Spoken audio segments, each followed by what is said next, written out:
Image. Seduced by the image of reality. When I would look through magazines as a small child, I used to think that there must be a magical world somewhere where everything looked and was perfect. I could see pictures from it in those pages, the smoky air of dimly lit rooms heavy with drama as the young models lounged in designer fashions. That is where excitement and adventure is to be found, I thought, in the world where every room is flawlessly decorated and every woman's wardrobe is picked and matched with daring and finesse. I resolved to have an adventurous life of my own and began looking for those rooms and women right away. And though I've discovered since then that romance and excitement rarely come hand in hand with the images of them that are presented to us, usually the opposite is true, that adventure is to be found precisely where there is no time or energy for keeping up appearances. I still catch myself sometimes thinking that everything would be perfect if I only lived in that picturesque log cabin with matching rugs. Whatever each of us may be looking for, we all tend to pursue our own desires by pursuing images, symbols of the thing we desire.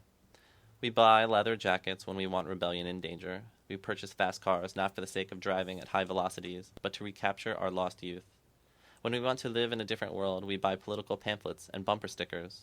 Somehow we assume that having all the right accessories will get us the perfect lives. And as we construct our lives, we tend to do it according to an image, a pattern that has been laid out before us.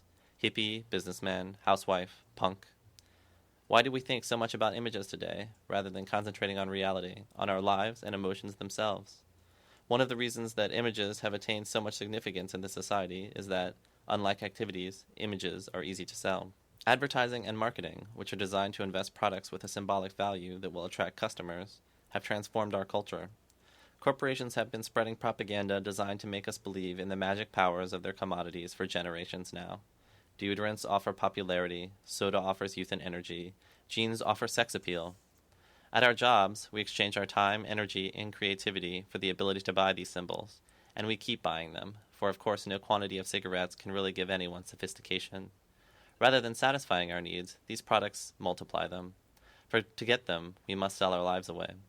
We keep going back, not knowing another way, hoping that the new product, self-help books, punk rock records, that vacation cabin with matching rugs, will be the one that will fix everything. We are easily persuaded to chase these images because it is simply easier to change the scenery around you than it is to change your own life. How much less trouble, how much less risky it would be if you could make your life perfect just by collecting all the right accessories. No participation necessary. The image comes to embody all the things you desire, and you spend all your time and energy trying to get the details right. The bohemian tries to find the perfect black beret and the right poetry readings to attend.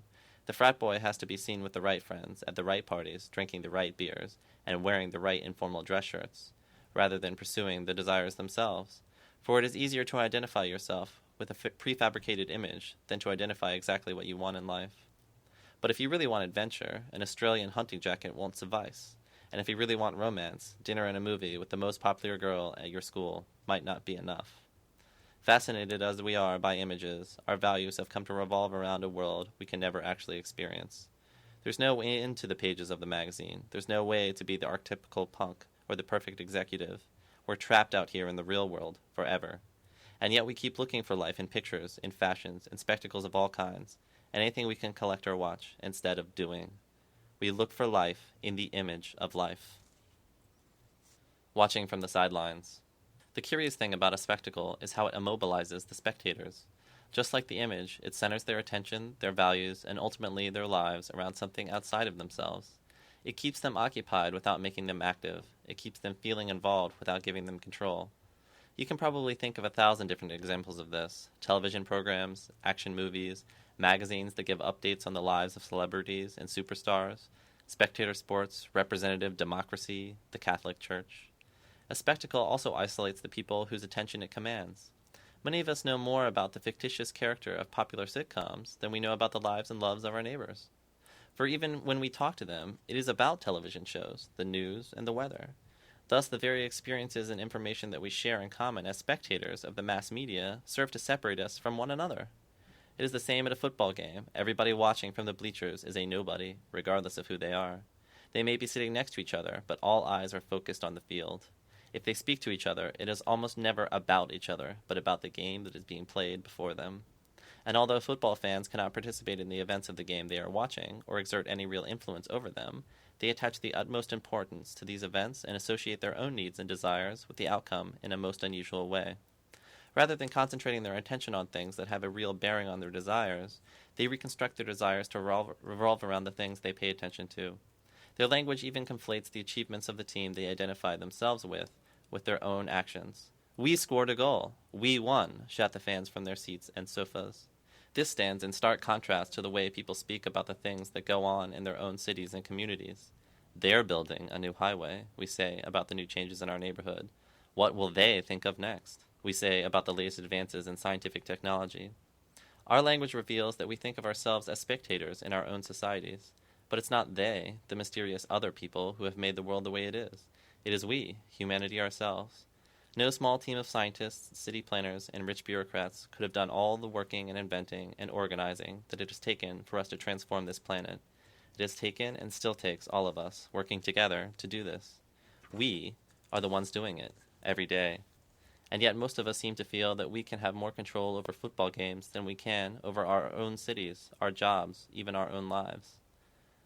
We might have more success in our pursuit of happiness if we start really trying to participate.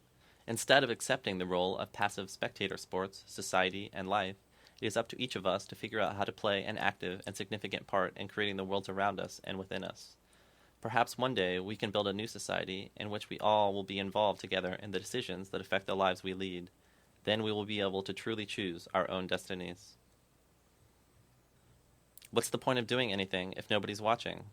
We all want to be famous, to be seen, frozen, preserved in the media, because we've come to trust what is seen more than what is actually lived.